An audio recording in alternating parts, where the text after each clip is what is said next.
안녕하세요. 만나서 반갑습니다. 참 좋은 인연입니다. 오늘 여러분들 이렇게 새로운 모습으로 만나 뵙게 되었는데, 오늘부터 여러분들과 함께 부처님의 경전을 공부하는 시간 가져보도록 하겠습니다. 오늘부터 여러분들과 함께 공부할 경전은 업보차별경. 업보차별경이라는 것은 말 그대로 우리 불자들이 지키고 마음에 되새겨야 할 그런 업보의 여러 가지 현상과 차별에 대해서 부처님께서 설하신 경전입니다. 그래서 이 업보차별경은 여러 가지 이제 이역본, 여러 가지 번역본들이 있는데요. 불이, 수가, 장자, 업보차별경이라고도 하고, 불이, 수가, 장자, 설, 업보차별경이라고도 부르고 있습니다. 부처님께서 수가장자를 위하여 업보의 차별에 대해서 설법하신 경전이다라는 의미가 되겠습니다. 수나라 시대 때 구담법지라는 분께서 번역을 하셨습니다. 중국 수나라 시대 때 구담법지라는 분께서 번역을 하셨고요. 간략하게는 업보차별경 혹은 불설업보차별경이라 부르고 있습니다. 그리고 여러 가지 번역본이 있는데요. 그 여러 가지 번역본으로는 분별 선악 보응경, 불설 도조경, 불설 액무경, 불설 정의 우바세 소문경, 또한 중아함경 가운데 액무경이라는 그런 또 짧은 경전으로 구성되어져 있어서 여러 가지 번역본들이 있습니다. 우리가 경전 공부하면서 한 가지 유념해 두어야 되는 것이, 이 여러 가지 번역본이 있다는 것은 그만큼 그 경전의 영향력이 크다, 그만큼 그 경전이 많은 분들에게 관심을 받았던 그런 내용들이다, 이런 것을 우리가 유추해 볼 수가 있습니다. 그래서 우리가 함께 공부할 업보차별경이라는 이 경전도 여러 가지 번역본들이 있는 것을 보면, 옛적부터 굉장히 많은 스님들, 많은 불자들에게 관심을 받았던 그런 내용들이구나, 많은 관심을 받았던 아주 중요한 경전 중에 하나였구나라는 것을 유추해 볼 수가 있습니다. 그래서 여러분들과 함께 이제 이 업보차별경이라는 경전을 우리가 함께 공부하게 될 텐데요. 여러분들 부담 갖지 마시고 그냥 편안한 마음으로 따라오시면 되겠습니다. 근데 여러분, 안타깝게도 교재가 따로 있지를 않습니다. 왜냐하면 이 교재가 따로 책으로 나온 것이 없기 때문에 여러분들이 굳이 교재가 없다 하더라도 또 우리 헬로 붓다 TV 또 훌륭하신 또 PD님들께서 요 화면에다가 이제 우리가 함께 공부해야 할 업보차별경의 내용을 화면에다 자막으로 크게 띄워주실 겁니다. 그러니까 그 자막으로 나와 있는 그런 경전의 내용을 음미하면서 또 저의 말을 하나하나 따라오시면 여러분들에게 분명히 굉장히 좋은 부처님의 가르침, 굉장히 좋은 내용들을 공부할 수 있는 그런 좋은 기회가 될 것입니다. 그래도 따로 이 경전을 따로 이제 종이로 페이퍼로 텍스트를 통해서 보시고 싶으신 분들은 이제 우리 그 인터넷에 들어가 가지고 인터넷에 동국역경원이라고 검색하시면 한글 대장경이라는 그런 이제 파트가 나옵니다. 그 한글 대장경에 들어가셔서 한글 대장경에서 요 제목을 검색하시면 이걸 찾아볼 수가 있습니다. 그냥 업보차별경이라고 검색하시면 안 되고요. 불이 수가, 장자, 설, 업보차별경이라고 검색하시면 요 내용을 여러분들이 찾아볼 수가 있고요. 너무 복잡합니다 하는 분들은 네이버라든가 구글에서 요 제목을 그대로 불이, 수가, 장자, 설, 업보 차별경 혹은 업보 차별경이라고 검색하시면 인터넷에 다 이렇게 내용들이 올라와 있습니다. 그러면 그거를 복사하기를 해가지고 또 여러분들이 얼마든지 프린트로 만들어서 보실 수가 있을 겁니다. 어쨌거나 여러분들 우리가 이 업보 차별경 공부하면서 그렇게 어려운 내용들은 없습니다. 특별히 크게 어려운 내용들은 없고 중간에 헷갈릴 만한 내용들은 제가 또 하나씩 짚어가면서 또 여러분들이 부처님의 가르침을 온전하게 따라갈 수 있도록 그렇게 제가 또 강의를 진행하도록 하겠습니다. 이 업보 차별경을 우리가 함께 공부하는 이유가 어디에 있을까요? 제가 우리 불자님들께 늘 말씀드리지만 우리 앞에 펼쳐진 행복과 불행이라는 거, 우리 앞에 펼쳐진 모든 좋은 인연과 그리고 예기치 않은 그런 나쁜 인연들, 그리고 우리 앞에 펼쳐진 모든 좋은 일과 우리 앞에 펼쳐진 모든 나쁜 일들이 다 누가 지은 업이라고 했죠? 맞습니다. 다 자기가 지은 업이다라는 말씀을 제가 자주자주 드렸습니다.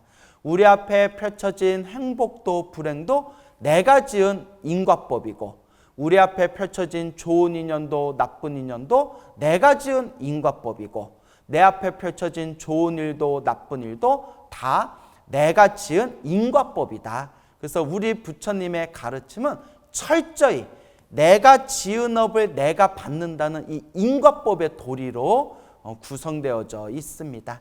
그래서 우리가 과연 어떤 원인을 짓게 되었을 때 어떤 결과를 받게 되는가, 이것을 명쾌하게 설하고 있는 것이 바로 업보 차별경이 되겠습니다. 수많은 중생들의 업보의 각각의 차별과 현상에 대해서 아주 자상하게 자세하게 설하고 있는 것이 바로 이 업보 차별경입니다. 우리 불자님들이 절에 다니는 이유가 어디에 있습니까? 그리고 이 세상에 수많은 사람들이 종교를 믿는 이유가 어디에 있습니까? 그리고 이 세상에 살고 있는 수많은 사람들이 추구하고 있는 목표가 어디에 있습니까? 바로 행복입니다. 행복. 행복해지기 위해서 종교를 믿는 것이고 또 행복해지기 위해서 많은 분들이, 많은 불자분들이 절에 다니는 거 아니겠습니까? 그런데 우리 부처님께서는, 불교에서는 행복해지고 싶다면 행복해질 수 있을 만한 원인을 지어라 라고 늘 당부하고 계십니다. 이른바 콩 심은 데 콩이 나고 팥 심은 데 팥이 나듯이 내가 행복해지고 싶다면 행복해질 수 있을 만한 원인을 지어라.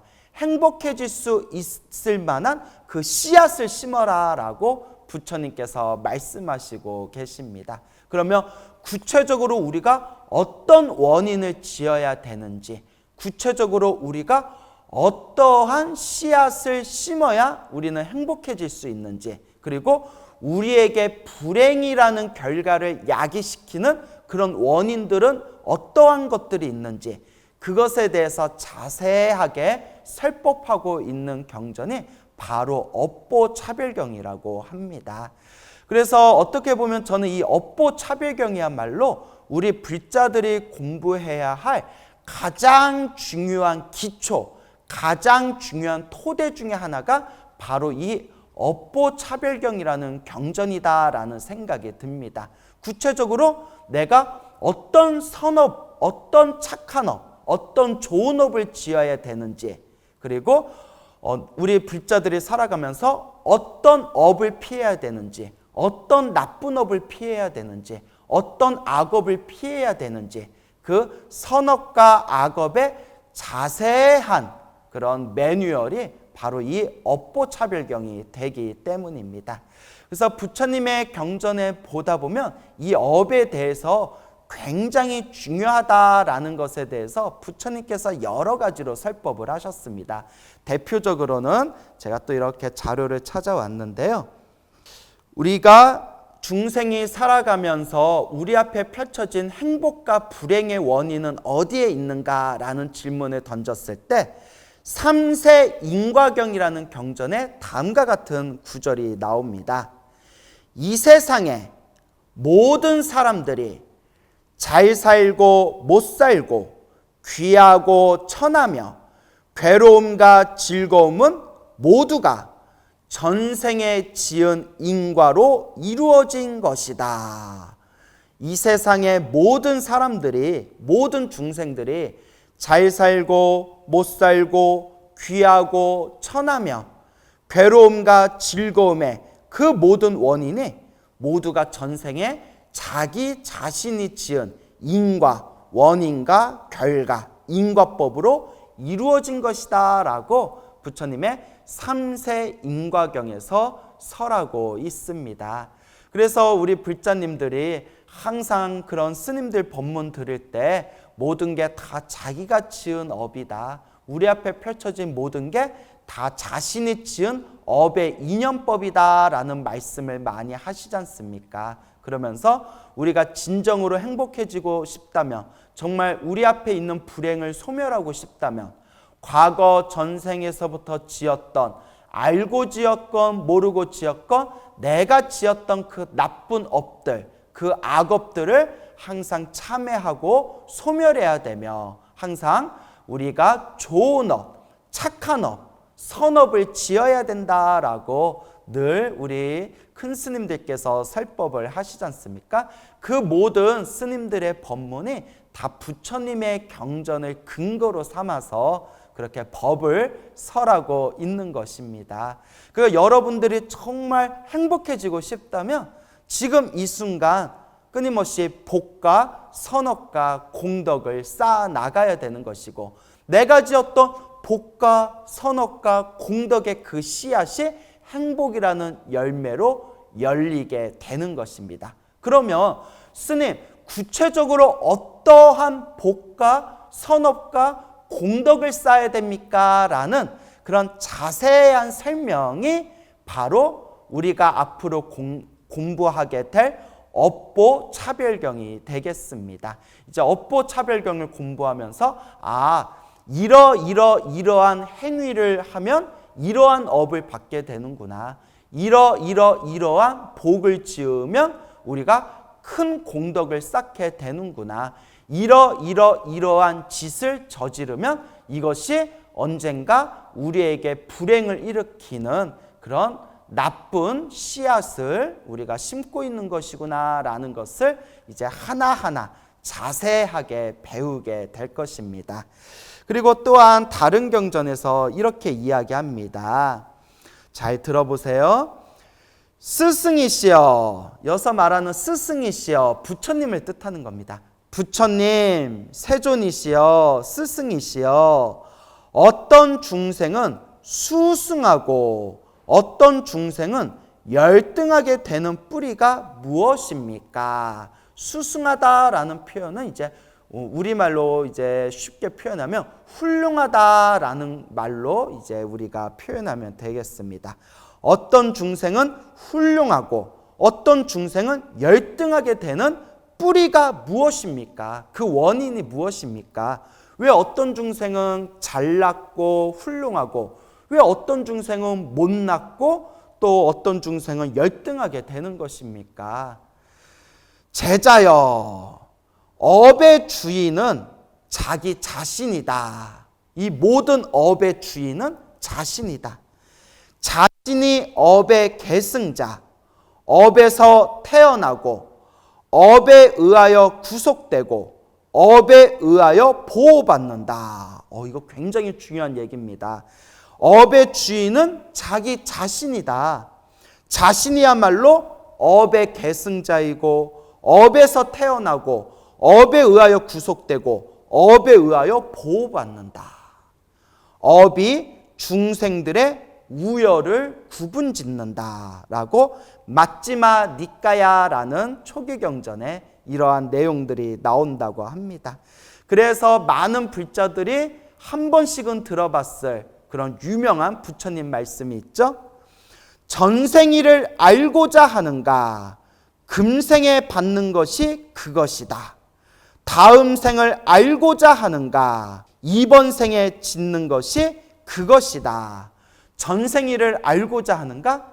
지금 내가 받고 있는, 지금 내가 처하고 있는 지금 이 상황을 보면 내가 전생에 어떻게 살아왔구나라는 것을 알 수가 있다고 합니다.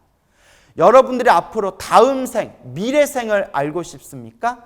지금 이번 생, 지금 이 순간 이번 생에 내가 어떠한 행위를 하고 있는지, 어떠한 업을 짓고 있는지, 어떠한 삶을 살아가고 있는지, 지금 이 순간 내가 지어놓은 이 인연법이 바로 다음 생, 다다음 생에 내 모습이 되게 될 것입니다. 그래서 여러분, 우리 부처님의 가르침은 철저하게 이 모든 것이 인연 따라 일어나고 인연 따라 사라진다라고 말씀하셨습니다. 절대 이 세상에 우연은 없습니다. 어쩌다 만난 우연? 그런 건 없습니다. 어쩌다 만난 행운? 어쩌다 만난 불운? 그런 것은 없습니다. 행운도 불운도 내 앞에 우연처럼 펼쳐진 모든 만남과 모든 부딪힘도 다 인연 따라 일어나고 인연 따라 사라지는 것입니다. 그래서 불교를 인연법이라고 부르고 있는 것이죠. 그러면 그 인연은 누가 짓는 걸까요? 그 인연은 과연 누가 만들어가는 것일까요? 맞습니다. 자기 자신이 만드는 겁니다. 내가 만든 그 인연법의 에너지가 바로 업이 되는 것입니다. 좋은 업도 나쁜 업도 내가 짓는 것이고, 내가 지은 그 좋은 업은 선업이 되어 행복으로 다가오고, 내가 지은 나쁜 업은 악업이 되어 불행으로 다가오게 됩니다. 여러분들은 행복하게 살고 싶습니까? 불행하게 살고 싶습니까? 행복하게 살고 싶다면 행복하게 살 수 있을 만한 원인을 심어야 됩니다. 그것이 바로 우리 중생들이 행복하게 살아갈 수 있는 복과 선업과 공덕의 길이 되는 것입니다. 그래서 구체적으로 우리가 어떠한 행위를 지었을 때 그것이 어떠한 업보로 펼쳐지게 되는가, 그 모든 중생들의 업보의 낱낱의 현상과 차별에 대해서 설하고 있는 경전이 바로 이 업보 차별경이 되겠습니다. 그래서 이 업보 차별경을 여러분들이 찬찬히 읽다 보면 정말 인생 착하게 살아야 되겠구나, 인생 나쁜 짓 하면서 살면 안 되겠구나, 내가 불제자로서 이와 같이 복과 선업과 공덕을 지으면서 살아가야 되겠구나라는 것을 여실하게 이해하고 또한 여실하게 여러분들이 받아들이시게 될 겁니다. 여러분, 절대 이 업이라는 것을 우습게 봐서는 안 됩니다. 이 업으로 인해서, 이 업으로, 내가 지었던 이 업으로 인해서 우리가 부처가 될 수도 있는 거고, 이 업 때문에 우리가 저 사막도 지옥악이 축생에 떨어지기도 하는 것입니다. 그럼 우리는 지금 이 순간에 사막도에 떨어지는 업을 짓고 있는가, 부처가 될 수 있는 수행의 업, 공덕의 업을 짓고 있는가, 항상 스스로 냉철하게 살펴보고 항상 스스로 자기 자신을 잘 성찰해야 됩니다. 자, 그래서 이와 같이 우리 부처님의 경전에서는 자기 자신이 지은 이 인연법의 흐름이 그대로 내가 짓는 업, 그리고 내가 받는 업보로서 행복과 불행이 펼쳐지게 된다라고 누누이 강조하고 말씀하시고 계십니다. 이와 같이 우리 불자들이 공부하고 수행하면서도 이 업이라는 것을 절대 우습게 보면 안 됩니다. 우리가 살아가면서 이 세속의 세상에서 이 사회생활을 하면서 이 중생들의 삶에서도 잘 먹고 잘 사는 것도 복이 있어야 잘 먹고 잘 살 수가 있습니다. 그와 같이 우리가 부처님의 가르침을 공부하고 수행하는 데 있어서도 우리가 제대로 수행하려면, 올바로 수행하려면 바로 복이 있어야 됩니다. 공부를 잘하기 위해서도 복이 있어야 돼요. 좋은 스승을 만나는 복, 좋은 도반을 만나는 복, 좋은 도량을 만나는 복이 있어야 됩니다. 우리가 불법을 만날 수 있는 복이 있어야 되고 불법을 만나도 올바르게 닦을 수 있는 그 복과 성근, 착할선, 뿌리 익은 착한 뿌리가 있어야 됩니다. 그렇기 때문에 내가 지금 어떤 업을 짓고 있느냐, 선업을 짓고 있느냐, 악업을 짓고 있느냐, 이 선업의 힘이 우리를 바른 깨달음의 길로 인도해 줄 것이고, 그리고 내가 짓는 악업은 우리를 지옥악의 축생, 사막도의 길로 이끌게 될 것입니다. 그렇기 때문에 항상 우리 부처님의 가르침을 따르는 불자 여러분들께서는 내가 지금 복과 선업을 짓고 있는지, 복과 선업을 짓고 있는 공덕의 삶을 살고 있는지, 아니면 입으로는 부처님 가르침 공부한다고 입으로는 떠들고 있으면서 몸으로는 복과 선업을 닦는 공덕의 삶을, 이 공덕을 짓는 삶을 소홀히 하고 있고 있지는 않은지 그렇게 스스로 자기 자신을 잘 살펴보셔야 됩니다. 이렇게 얘기하니까 제가 막 찔리네요. 자, 어쨌거나 우리가 이와 같이 자기가 짓는 이 선업과 공덕의 삶, 이것을 항상 마음에 되새겨야 된다라는 말씀을 꼭 여러분들에게 당부드리고 싶습니다. 그럼 우리는 시작 없는 옛적부터 인간의 인식으로는 도저히 헤아릴 수 없는 그런 수없는 과거 전생에서부터 지금까지 태어나고 죽고 태어나고 죽는 것을 반복하면서 끊임없이 수많은 업을 짓고 있습니다. 근데 많은 분들이 이런 질문을 던져요. 스님, 우리 중생들은 언제부터 윤회가 시작된 겁니까? 스님께서 말씀하시기를 우리는 시작 없는 머나먼 과거 전생에서부터 윤회가 시작되어 몸과 말과 생각으로 수많은 업보들을 지으면서 그 업보에 휩쓸리며 이 윤회 세상을 돌고 돌면서 자기가 지은 업보대로 살아가고 있다고 했는데, 그렇다면 그 모든 업보의 시작, 그 윤회의 시작이 언제부터 시작되었습니까? 라고 또 질문하시는 분들이 있습니다. 자, 거기에 대해서 명쾌하게 말씀을 드리자면 모릅니다. 두 글자로 몰라라고 하죠. 몰라. 알 수가 없습니다. 자, 그래서 부처님께서는 경전에서 이렇게 말씀하셨습니다. 비구들이여, 다시 태어나는 윤회의 시작은 알 수가 없다. 다시 태어나는 윤회의 시작, 태어나고 죽고 태어나고 죽는, 끊임없이 시작하고 끝을 맺고 다시 시작하고 끝을 맺는, 다시 태어나는 윤회의 시작은 알 수가 없다라고 부처님께서 말씀하셨습니다. 그러면서 부처님께서는 무명의 눈멀고, 무명은 이제 번뇌, 망상, 무명을 뜻하는 거죠.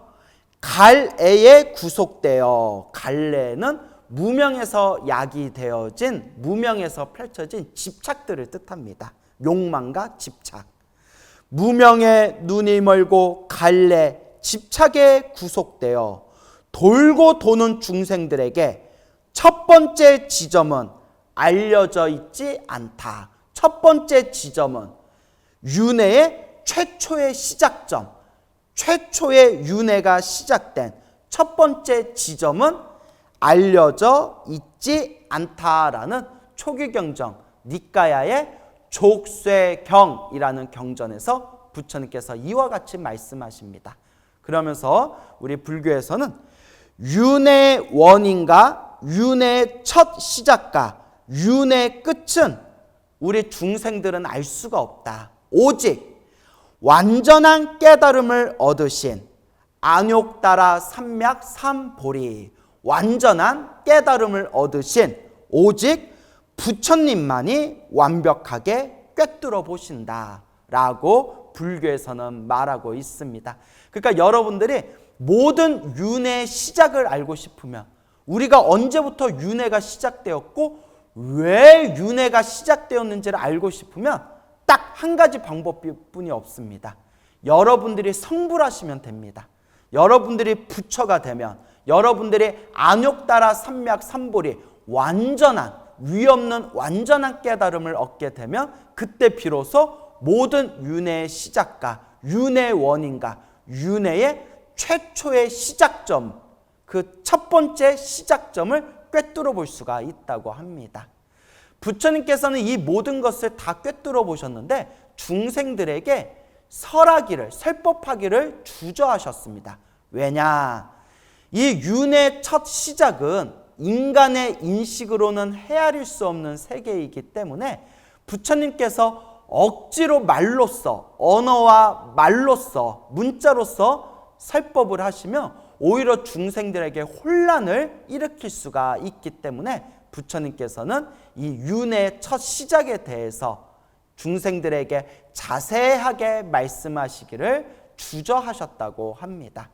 그래서 부처님께서 하신 말씀은 그대가 깨달아라. 그대가 깨달음을 얻고 그대가 모든 번뇌와 망상에서 벗어나 완전한 깨달음을 얻으면 이 모든 것을 저절로 알게 될 것이다 라고 말씀을 하셨습니다.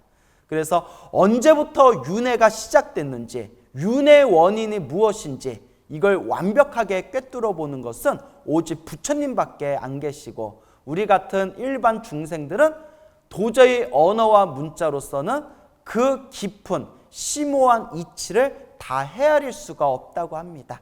결론은 하나입니다. 성부라면 됩니다. 부처가 되면 우리가 이러한 모든 이치들을 완벽하게 꿰뚫고 모든 의심과 의혹과 미혹은 완전히 사라지게 된다라고 불교에서는 말하고 있습니다. 우리 중생들이 언제부터 이 윤회가 시작되었는지는 도저히 이 말로서 표현할 수가 없습니다. 다만 분명히 우리는 지금 이 윤회 세상에서 지금 구속되어져 있고 이 윤회 세상에서 내가 지은 업보대로 내가 그 업을 받으면서 살아가고 있다고 우리 부처님께서 말씀하시고 계시는 겁니다. 내가 시작 없는 옛적부터 지금까지 살아오면서 몸으로서 업을 지었고 입으로서 업을 지었고 생각으로서 업을 지었습니다. 몸과 말과 생각으로 지은 그 수많은 업들은 선업이 되기도 하고 악업이 되기도 하면서 내가 지은 선업대로 내가 지은 악업대로 그 업을 내가 받으면서 지옥, 악귀, 축생, 아슈라, 인간, 천상세계를 끊임없이 육도, 윤회 6가지 세상을 끊임없이 수레바퀴처럼 돌고 있습니다. 그래서 부처님께서 말씀하시기를 중생들이여 시작 없는 옛적부터 지금까지 살아오면서 우리는 이 모든 육도 윤회를 모두 다 경험하였다.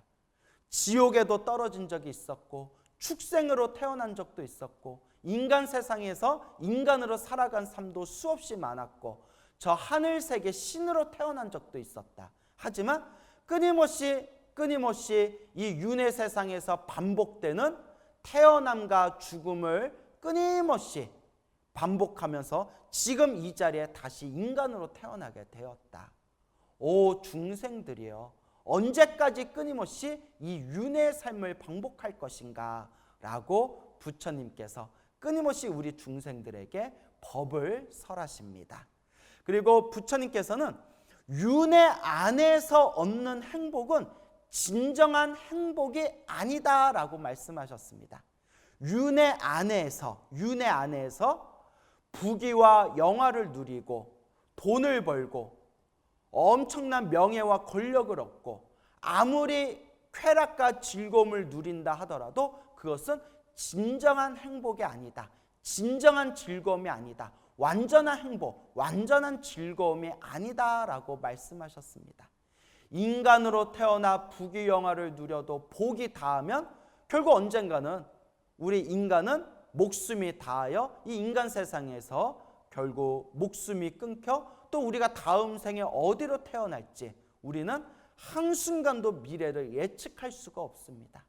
내가 이번 생에 부귀 영화를 누리면서 이번 생 아무리 감각적 즐거움을 누리면서 살았다 하더라도 이렇게 복을 다 쓰고 나면 다음 생에 내가 무엇이 되어 다시 태어날지 전혀 알 수가 없는 것입니다. 하늘세계 꼭대기에 태어나서 온갖 즐거움을 누린다 하더라도 복이 닿으면 다시 밑에 세상에 떨어질 수밖에 없는 불완전한 세계가 바로 이 윤회 세상입니다. 그래서 부처님께서는 이 윤회 안에서 펼쳐진 모든 즐거움, 쾌락, 행복은 진정한 의미의 행복도 아니요, 진정한 의미의 즐거움과 진정한 의미의 그런 어떤 행복, 즐거움, 쾌락이 아니라고 말씀을 하셨습니다. 그 부처님께서 말씀하신 진정한 행복은 어디에 있냐? 윤회에서 벗어난 완전한 자유, 윤회에서 벗어난 영원한 행복이야말로 진정한 행복이고 진정한 즐거움이다라고 말씀하셨습니다. 그래서 부처님께서는 이 윤회에서 벗어나는 것을 열반이라고 표현하셨습니다. 탐욕과 성냄과 어리석음이 완전히 소멸한 깨달음의 세계, 탐욕과 성냄과 어리석음, 탐진치, 삼독과 번뇌와 망상이 완전히 소멸하면 우리는 그 윤회의 구속, 윤회의 족쇄에서 벗어나게 됩니다. 이것을 열반이라고 부르게 됩니다. 그래서 부처님의 경전을 보면 이 열반의 즐거움에 대해서 끊임없이 노래하고 있고, 또한 이 열반이야말로 최상의 행복이고 영원한 자유고 진정한 행복이다라고 말씀하시고 계십니다.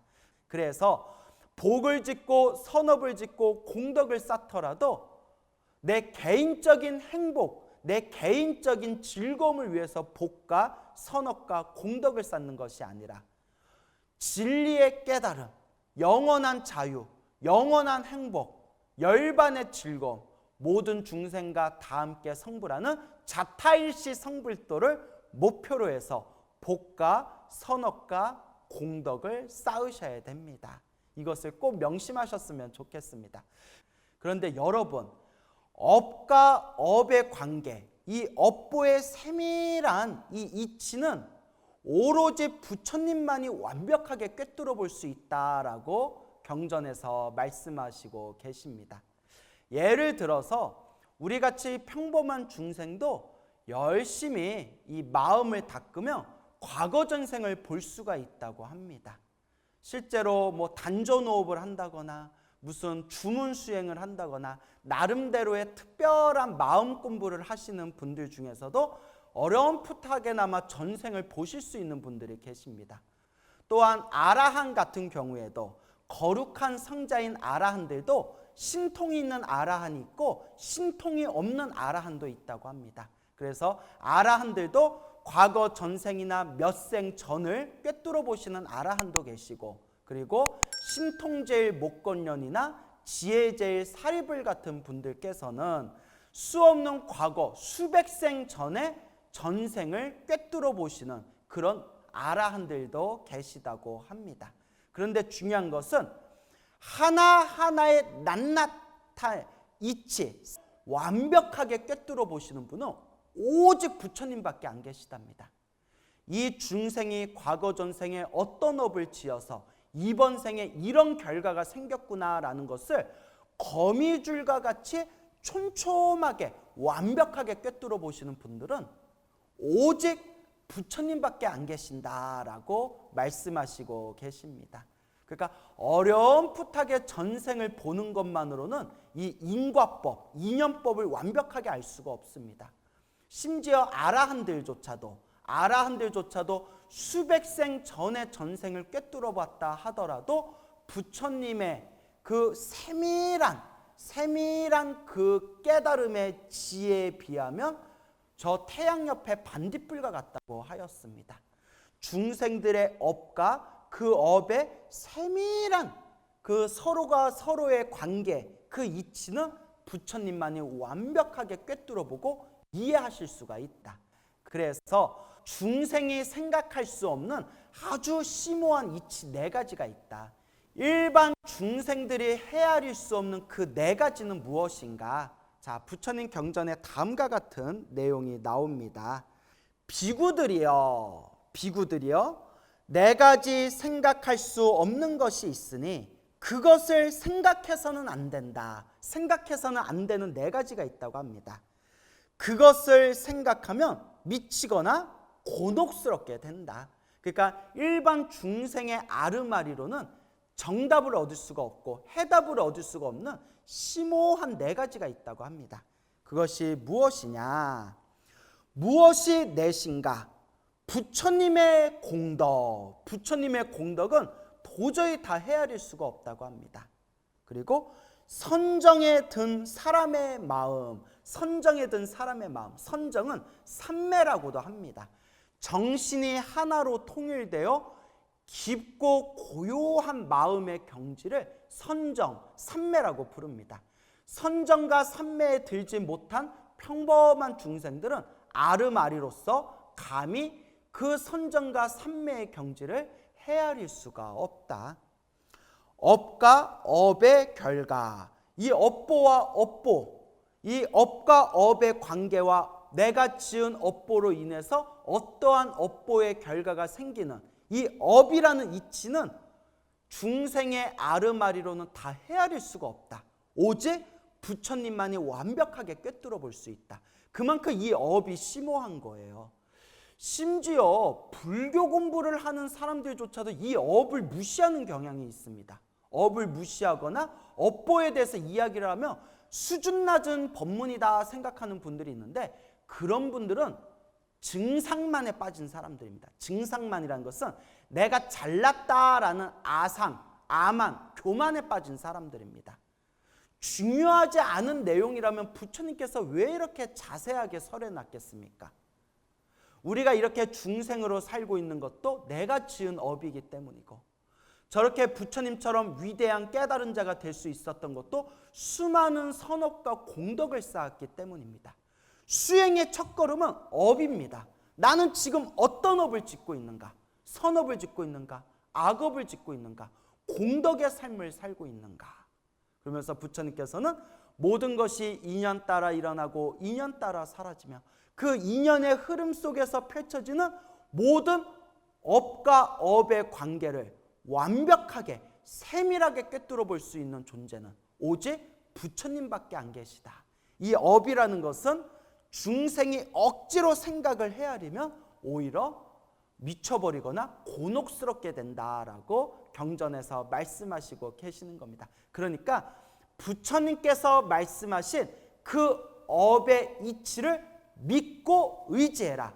경전에서 부처님께서 말씀하신 이 심오하고 세밀한 이 업의 이치를 우리 불자들은 믿고 의지하고 닦으면 된다는 말씀이 되겠습니다. 그리고 마지막이 세상에 대한 사색이다. 이 세상에 대한 이치, 이 세상에서 일어나고 사라지는 이치는 우리 중생들의 아르마리로는 다 헤아리기가 어려울 정도로 복잡하다는 그런 말씀이 되겠습니다. 그래서 생각할 수 없음이라는 경에 나오는 이런 네 가지의 우리 중생들이 생각해서는 안 되는, 오히려 깊이 생각할수록 답을 내리기 어려운 이런 네 가지에 대해서 부처님께서 경전에서 말씀하시고 계십니다. 실제로 어떠한 업에 의해서 어떠한 결과가 일어나는지를 모두 다 세세하게 알 수 있는 존재는 오직 부처님밖에 없다. 완전한 깨달음을 얻으신 부처님만이 그것들을 다 아실 수가 있다. 부처님의 거룩한 제자들조차도, 부처님의 거룩한 제자들인 아라한들조차도 자기들이 얻은 지혜의 수준에 따라 그 일부를 알 뿐이다. 그렇기 때문에 오직 이 업의 관계의 세세한 그 촘촘한 그 이치와 현상과 차별을 완벽하게 꿰뚫어 보시는 분은 바로 부처님밖에 안 계시는구나 라는 것을 여러분들이 잘 되새기시고, 이 업의 가르침을, 경전에 나와 있는 이 업, 인연법의 가르침을 믿고 의지하면서 복과 선업과 공덕을 닦으시기 바랍니다. 자, 그럼 계속해서 읽어보겠습니다. 인과응보의 세계를 바르게 이해해야 하는 이유. 인과업보의 세계를 바르게 이해해야 하는 이유. 우리 중생은 결코 인과응보의 법칙을 완벽하게 이해할 수 없다. 그럼에도 우리는 인과응보를 바르게 믿고 이해하고 의지해야 한다. 왜냐하면 사람들은 누구나 행복을 추구한다. 대부분의 사람들이 행복을 원하면서도 오히려 자기에게 해가 되는 길을 간다. 무엇이 진짜 행복인지 모르기 때문이다. 자기 나름대로 행복을 추구하면서 살아가지만 진리의 입장에서 보면 그것이 실제로 행복해지는 방법이 아닐 수 있다. 실제로 이런 경우가 우리 종교를 통해서도 알 수가 있습니다. 우리 중생들이 행복해지고 싶어서 종교를 의지하지 않습니까? 또 행복해지고 싶어서 여러 가지 행위들을 우리들이 만들지 않습니까? 그런데 사실은 행복과 관계없는 오히려 불행을 만드는 악업을 짓는 경우가 있습니다. 옛날 전통의 종교 의식들을 보면 살아있는 생명을 죽여가지고 제사 지내는 의식이 있었습니다. 왜 살아있는 생명을 죽여서 제사를 올릴까요? 행복해지고 싶어서. 그런데 분명히 부처님 경전에 나옵니다. 살아있는 생명을 죽여서 제사를 올리며 행복해지기를 기원하고 있지만 사람들은 모르고 있구나. 그 업으로 죽어서 지옥에 떨어지게 된다는 것을. 무서운 말씀입니다. 모르니까, 어리석으니까, 알지를 못하니까 이렇게 살아있는 생명을 죽여가지고 제사를 올리면 하늘에 있는 영적인 존재들, 신적인 존재들을 우리들에게 보답해 주겠지, 은혜를 베풀어 주겠지. 이게 사실은 악업을 짓는 거라고 합니다. 그래서 부처님께서는 불교 경전에서 살아있는 생명을 죽여서 제사 올리는 것이야말로 가장 어리석은 자의 행태이다라고 아주 강력하게 꾸짖고 비판을 하십니다. 그런데 우리 중생들의 모습을 보면 그런 분들이 굉장히 많아요. 그래서 제가 불자님들한테 이런 말씀을 자주 드립니다. 불교를 믿지 않고 민속신앙을 믿는 분들, 샤머니즘, 민속신앙, 무속신앙을 믿는 분들 중에서 굿을 올릴 때 살아있는 생명을 죽여서 피를 뿌리면서 굿을 지내는 분들이 있는데 엄청난 악업을 짓는 것이다.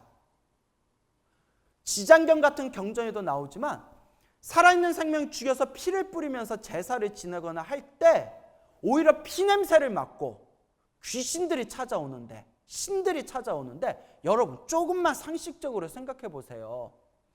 살아있는 생명을, 비명을 지르면서 죽어가는 살아있는 생명을 죽여가지고 제사를 지내면 찾아오는 신들이 착한 신일까요? 악한 신일까요? 조금만 상식적으로 생각해 보세요.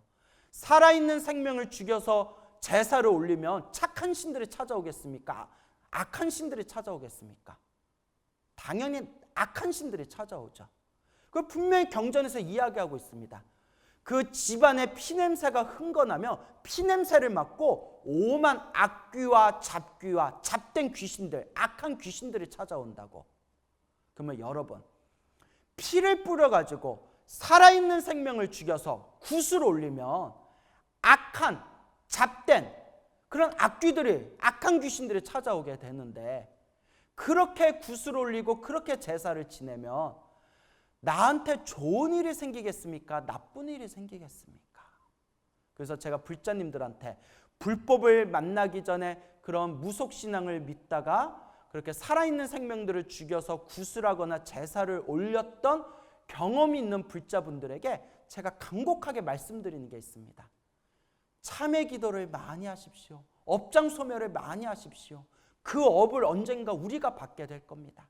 그러니 이번 생에 지장경을 읽든 금강경을 읽든 법화경 사경을 하든 나무아미탑을 연부를 해주든 알고 지었건 모르고 지었건 나로 인해서 죽었던 수많은 그 생명들을 위해서 기도해 주십시오라고 제가 간곡하게 말씀을 드립니다.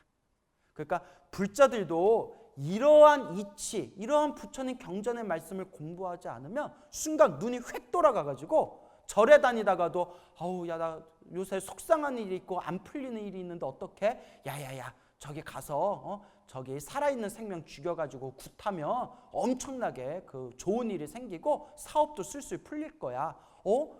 스님들이 그런 거 하지 말라고 했는데 스님들은 스님들의 길이 있고 저쪽은 또 저쪽의 길이 있는 거야. 괜찮아. 가가지고 저기서 이제 돼지피도 뿌리고 소피도 뿌리고 굿 한번 하자. 그렇게 해서 돈 벌어가지고 또 부처님한테 쌀 올리면 되지. 너도 좋고 나도 좋고 매부 좋고 처제 좋고 다 좋은 거 아니야? 뭐 이런 말에 그냥 귀가 홀다가 넘어가가지고 불자로서 해서는 안 될 짓을 하시는 분들도 실제로 주변에 있습니다. 어리석어서 그래요. 나는 솔직하게 따끔하게 말씀드리고 싶습니다. 어리석어서 그래요. 부처님께서 분명히 말씀하셨지만 좋은 일도 나쁜 일도 내가 지은 업이다. 그러면 여러분 일이 안 풀리고 힘들수록 그럼 어떤 업을 지어야 될까요? 선업을 지어야죠.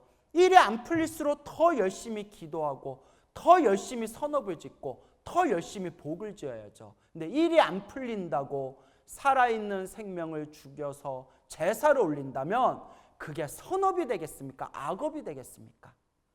이 영상을 보고 계시는 분들 중에서 과거에 그런 잘못을 하셨던 분들이거나 우리 할머니, 우리 어머니 과거 쪽에 저기 무속인 집에 많이 다니면서 살아있는 생명 죽여가지고 이렇게 제사 올리고 그런 일이 많았는데 어떡하지? 그런 분들은 그렇게 조상님들을 위해서 돌아가신 할머니나 어머니를 위해서 그 업장 소멸을 위해 참회 기도를 많이 해드려야 됩니다. 여러분 그렇다고 무속인이 다 나쁘다는 건 아닙니다. 제가 알고 있는 무속인 분들 중에서도 맑고 깨끗한 분들이 계세요. 그래서 맑고 좀 깨끗한 무속인 분들은 절대 살아있는 생명을 죽여서 제사 지내는 걸 절대 이렇게 금지하고 내가 굿할 때는 절대 그런 짓 하지 말아라 이렇게 맑으신 깨끗하신 그런 무속인 분들도 있습니다. 그런데 막 이렇게 피 뿌리고 살아있는 생명 죽이고 막 피를 벌컥벌컥 마셔야 막 눈이 막 희번뜩해지면서 막 작두를 꽝꽝꽝꽝 뛰고 이런 분들은 이런 얘기면 미안하지만 제가 알고 있는 바에 의하면 선신보다는 악신에 가깝습니다. 그렇기 때문에 불자 여러분 부처님의 바른 가르침 정법에 의지해서 닦으시기 바랍니다. 끝으로 무속인 분들 중에서도 좋은 분들이 많으시니까 또 제 말을 듣고 무조건 무당들은 못됐다 또 이렇게 생각하시면 안 됩니다. 업보차별경은 각각의 중생들이 지은 원인과 결과에 의해서 펼쳐진 업과 그 업의 관계에 대해서 낱낱하게 상세하게 자세하게 설법하고 있는 경전입니다. 그런데 여러분 업과 업의 관계 이 업보의 세밀한 이 이치는 오로지 부처님만이 완벽하게 꿰뚫어 볼 수 있다라고 경전에서 말씀하시고 계십니다. 우리 중생들은 어떤 것이 행복을 얻는 선업이고 어떤 것이 불행을 만드는 악업인지 기준이 없으면 악행은 자꾸 저지르게 되고 선행은 자꾸 줄어들게 된다. 선과 악에 대한 확실한 기준이 있으면 악행을 최소화하고 선행을 많이 할 수 있게 된다. 그렇죠. 무엇이 선업이고 무엇이 악업인지 정확한 기준이 있으면 선업은 자꾸 짓게 되고 악업은 자꾸 피하게 되는 것이죠. 그래서 우리가 업보차별경을 배우는 겁니다. 업보차별경을 통해서 온갖 업보의 현상과 차별에 대해서 부처님 말씀을 공부하면서 이런 업을 지으면 복이 되고 선업이 되는구나. 아이쿠 이런 업을 지으면 이게 악업이 되고 이게 불행이 되고 나쁜 업이 되는 것이구나. 이것을 판단할 수 있는 기준이 생긴다는 겁니다. 그 판단할 수 있는 기준을 우리가 업보차별경에서 공부하는 겁니다. 인과에 대한 이해 없이 그냥 선업을 행하는 경우와 이 업을 행하면 이런 인과 법칙에 의해 이런 좋은 결과가 일어난다는 것을 이해하고 선업을 행할 때 그 업의 강도에 큰 차이가 있다. 이것은 이제 선지식들께서 말씀하신 겁니다. 그냥 좋은 일을 하면서도 이게 좋은 일인 줄 모르고 하는 거와 내가 이와 같은 복을 짓고 이와 같은 선업을 짓고 이와 같은 공덕을 쌓아서 나에게 복과 선업과 공덕이 쌓이게 되는구나 라는 것을 올바르게 인식하면서 복과 선업과 공덕을 쌓을 때 훨씬 더 큰 그런 이제 선업의 에너지가 생긴다고 합니다.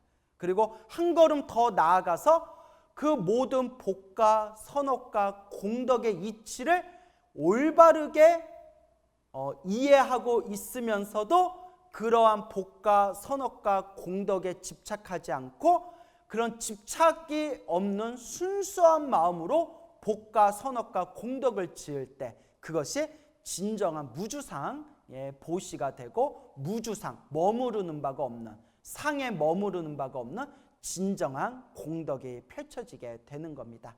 일단 우리 중생들 입장에서는 이게 선업인지 악업인지 그냥 전혀 모르고 업을 짓는 거와 이것이 올바른 선업이고 이것이 올바르게 복을 짓는 것이다 라는 것을 꿰뚫어 보고 복과 선업과 공덕을 쌓을 때 훨씬 더 강력한 선업의 에너지가 생기게 된다. 이렇게 이해하시면 되겠습니다. 악업을 자주 행하면 끊임없이 악처를 헤매며 나쁜 곳, 나쁜 곳, 악도를 헤매며 고통 속에 살아간다. 선업을 자주 행하면 선처, 좋은 곳, 즐거운 곳에 태어나 즐거움을 얻고 나아가 언젠가는 깨달음을 얻어 윤회에서 벗어나게 된다. 부처님께서 먼저 깨달음을 얻고 무지몽매한 우리 중생들에게 알려주신 이 가르침을 믿고 따르게 되었을 때 이것이 바로 우리가 불교를 만난 진정한 이익이 된다라는 것을 여러분들께서 명심하시기 바랍니다.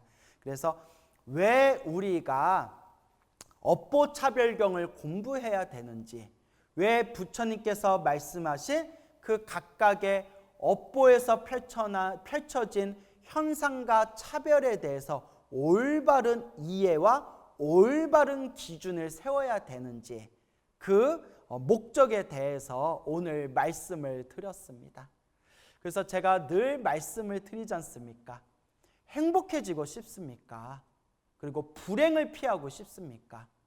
행복과 불행은 결국 모든 것이 인연법이다. 그리고 그 인연이라는 것은 바로 내가 지은 것이다.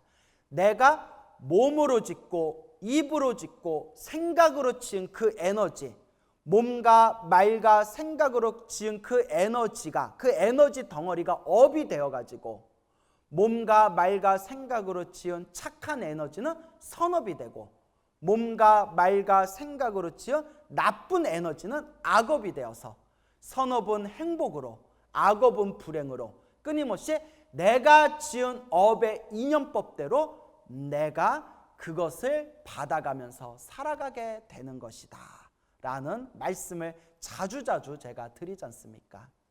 그래서 여러분, 흔히 어떤 분들은 이런 이야기를 하세요.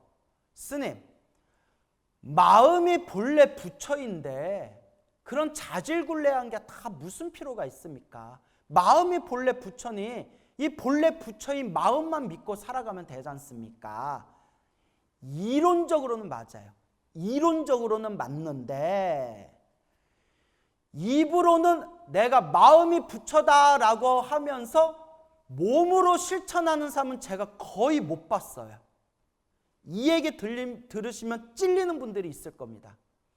입으로는 마음이 부처다 라고 하면서 마음이 부처라고 하면서 몸으로 부처인 것처럼 실천하는 사람, 언행이 일치된 사람을 제가 거의 못 봤습니다.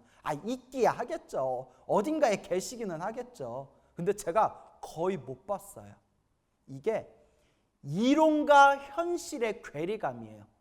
머리로는 다 알아.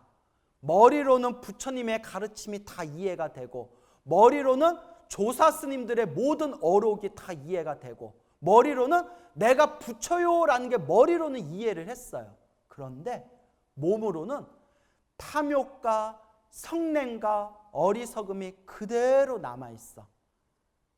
입으로는 마음이 부처요 하면서 누가 나에게 조금만 신경 거슬리게 하면 화를 팍 내고, 조금만 이익되는 일이 있으면 자기가 그거 움켜쥐려고 하고, 그리고 불자로서 지켜야 할 올바른 행위와 규범에 대해서도 마음이 부처인데 그런 거에 뭐하러 집착해? 이런 어리석은 마음을 일으키는 분들이 은근히 주변에서 제가 많이 본 적이 있습니다. 그렇다고 다 그런 건 아니죠. 훌륭하신 분들도 있습니다. 제 얘기를 너무 하나에만 들으시면 안 됩니다. 다만 입으로 외치면서 몸으로 실천하지 못하는 사람들이 너무 많다.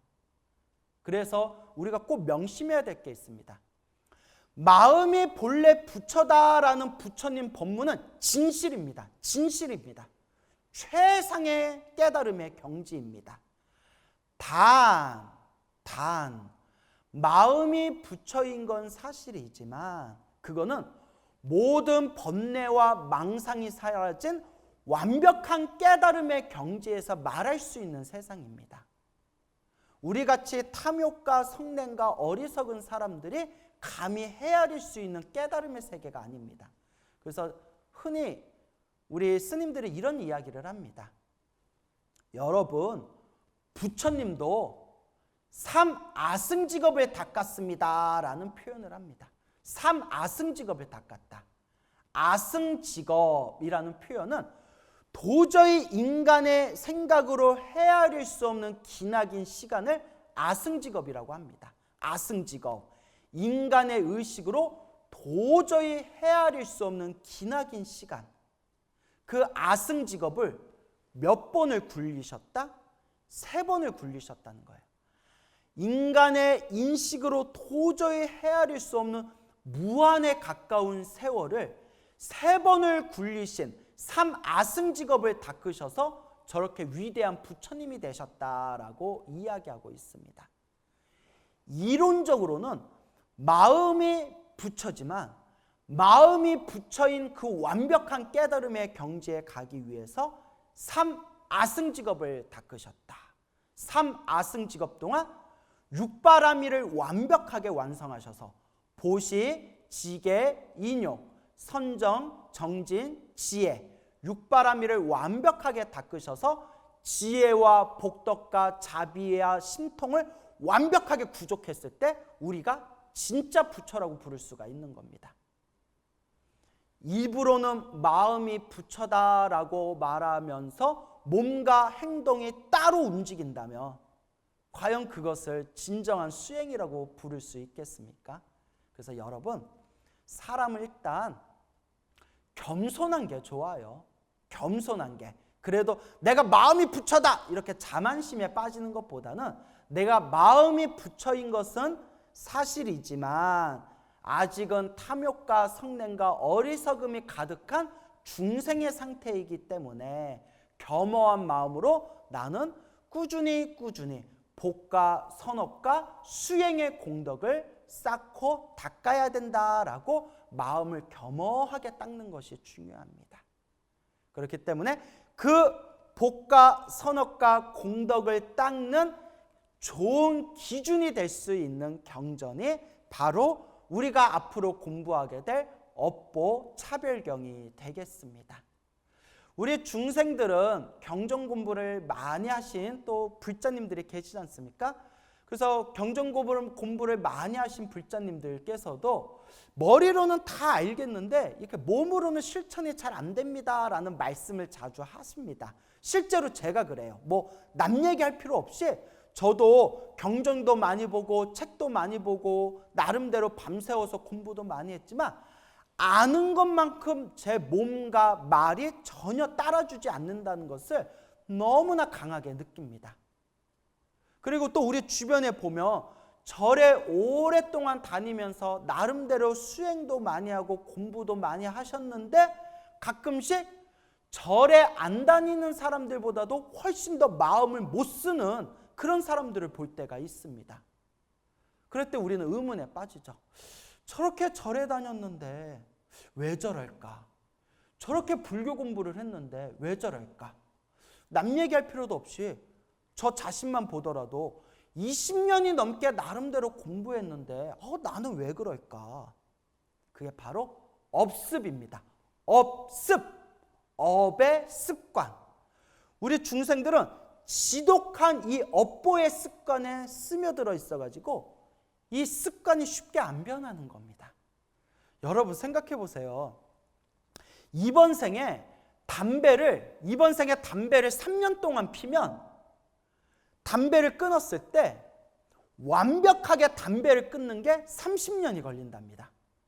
몸에 스며든 그 니코틴, 그 인이 완전히 쏙 빠지는데 좀 과장해서 얘기하자면 3년 담배 피웠을 때 그 담배를 완벽하게 끊고 니코틴 그 인까지 싹 빠지는데 30년이 걸린대요. 3년을 담배 피워도 30년을 끊어야 완전 금연이라고 이야기할 수가 있는데 하물며 시작 없는 수 없는 과거 전생에서부터 지금에 이르기까지 중생으로 살면서 탐욕과 성냄과 어리석음으로 그 업보가 몸과 말과 생각으로 그 중생의 업보가 쌓이고 스며들고 스며들었는데 이번 생에 몇 년 공부하고 이번 생에 몇십 년 수행했다고 그 업의 습관이 싹 사라지겠습니까? 그래서 옛 선지식들 말씀이 어렵고 어렵도다, 참으로 어렵도다 라고 탄식을 하신 겁니다. 정말 어렵습니다. 정말 제대로 수행하시고 정말 처절하게 수행하신 분들은 수행이 쉽다라는 말 절대 그렇게 가볍게 이야기 못합니다. 정말 내가 수행을 할 때는 모든 것을 다 이룰 수 있을 것 같고 마음이 한없이 편안하고 맑아지는 느낌이 들다가도 조금만 사람들하고 부딪히고 조금만 관계 속에서 스트레스를 받으면 그 공부한 것들이 다 날아가 버리는 그런 경험을 하게 됩니다. 참으로 이 수행이 쉬운 게 아니다. 단 석가모니 부처님께서도 아승직업을 닦으셨다. 헤아릴 수 없는 기나긴 시간 동안 그 숱한 탐욕과 성냄과 어리석음의 그 습관조차도 완벽하게 소멸하셔서 저렇게 위대한 부처님이 되셨다. 그래서 우리가 교리 공부를 할 때 이런 내용이 나옵니다. 번뇌와 망상이 소멸하고 탐욕과 성냄과 어리석음이 완전히 소멸하신 거룩한 성자를 아라한이라고 하지 않습니까? 아라한은 존경받을 만한 분, 존중받을 만한 분이다라고 우리가 보통 해석을 합니다.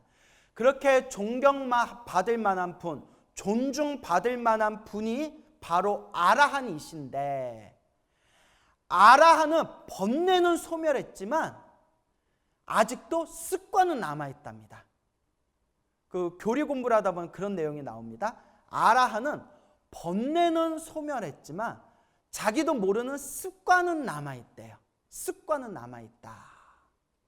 그렇기 때문에 이 세밀한 습관조차도 완벽하게 소멸하신 분은 오직 누구밖에 안 계신다? 부처님밖에 안 계신다라고 특히 대승의 가르침에서는 이와 같이 이야기합니다.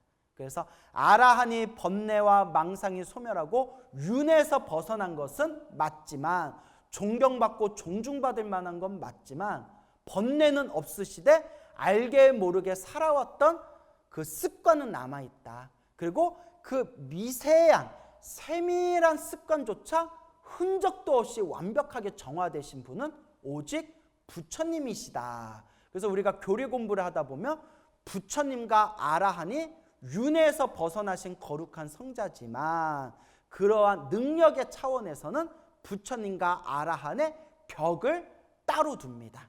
그래서 모든 아라한들의 스승이 바로 부처님이시지 않습니까? 그래서 이와 같이 이 업의 습관 때문에 지독하게 우리 몸과 마음에 스며든 이 업보의 습관 때문에 머리로는 이해해도 쉽게 변화되어지지가 않는구나. 그러면 어떻게 해야 될까요? 꾸준히 닦는 수밖에 없습니다. 꾸준히 닦는 수밖에 없습니다. 그래서 심지어는 여러분, 저는 그래도 스님이기 때문에 여러분들보다는 절에서 제가 훨씬 더 보고 들은 게 많지 않습니까? 사실 제가 보고 들은 비하인드 스토리를 이렇게 공개적으로 다 이야기할 수가 없습니다. 또 이야기해서는 안 될 내용들도 있고. 그렇지만 우리 불자님들한테 말씀드리고 싶은 게, 정말 훌륭하신 큰 스님들이 너무나 많으시지만 참선을 해서 깨달았다라고 알려지신 스님분들 중에서도, 마음이 부처다라고 참선해서 깨달았다라고 알려지신 어른 스님들 중에서도 당신의 그 고질적인 습관을 돌아가실 때까지 못 고치신 분들도 있습니다. 예.